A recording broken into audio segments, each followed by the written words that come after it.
Good morning, friends.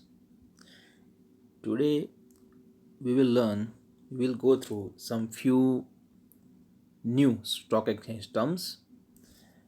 We have already gone through uh, two or three stock exchange terms, but today we'll see few more stock exchange terms. Friends, let's see which terms we have already tried to understand. Those terms are nose drive, IPO, initial public offering. Another is Sensex and Nifty. We have gone through all these four stock exchange terms till now. Now we will see few more stock exchange terms. Let's start. First is liquidity crisis. Liquidity crisis. What does it mean?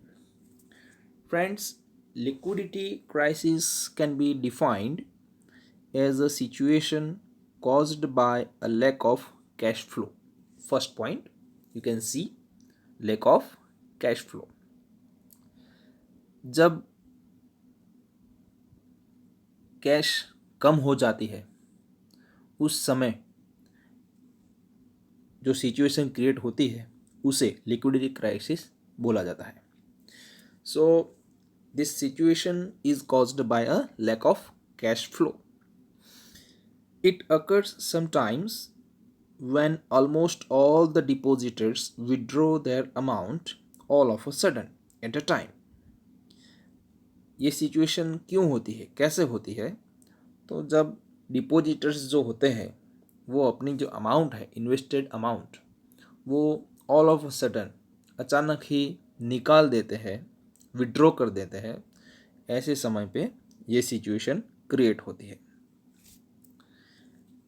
A liquidity crisis is unpredictable and unforeseen. जो liquidity crisis है ये unpredictable है, उसे हम पहले से जान नहीं पाते.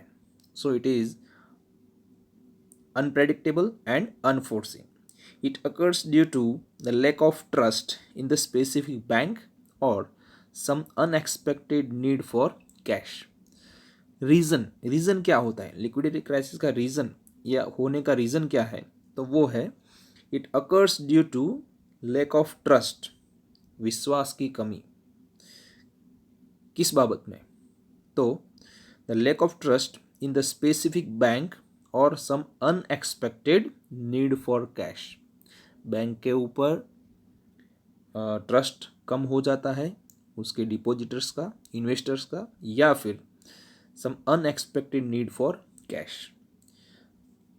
आपको मालूम नहीं है, वैसी कोई ज़रूरत हो गई है डिपॉजिटर को, तो उसके लिए वो अपने पैसे विड्रॉ कर देते हैं. तो ऐसे समय पे लिक्विडिटी क्राइसिस, जो सिचुएशन क्रिएट हो जाती है उसे लिक्विडिटी क्राइसिस बोलते हैं. It occurs due to the lack of liquid assets required to meet the short term obligations such as repaying loans, paying bills and its employees. तो ये ज़रूरत पैसों की, हमने जो बोला अनएक्सपेक्टेड नीड्स फॉर कैश, वो कैसे हो जाती है, वो क्या होती है?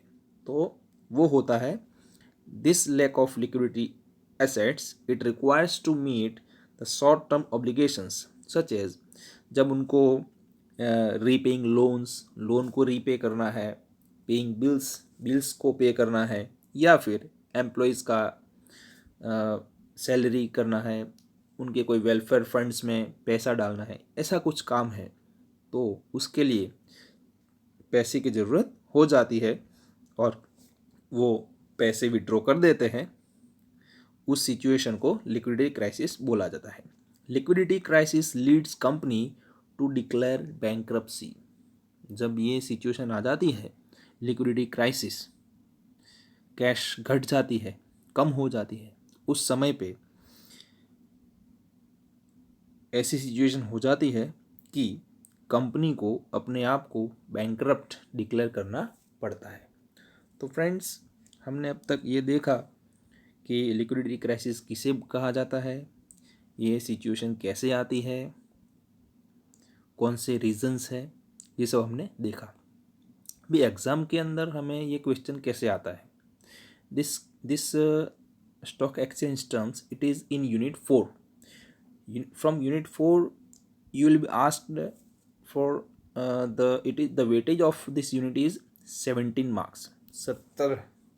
17 मार्क्स का वेटेज है 17. इसमें 8 या 10 मार्क्स के आपको एक्सप्लेन करने की होगी. You have to explain the terms. जैसे सेमेस्टर 3 सेमेस्टर 4 में हमने देखा था.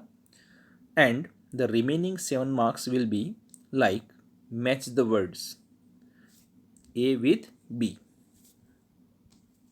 उसको हमें सही राइट लेफ्ट हैंड साइड पे आपको टर्म दी होगी, राइट हैंड साइड में बी में आपको उसका ऑप्शन दिया होगा.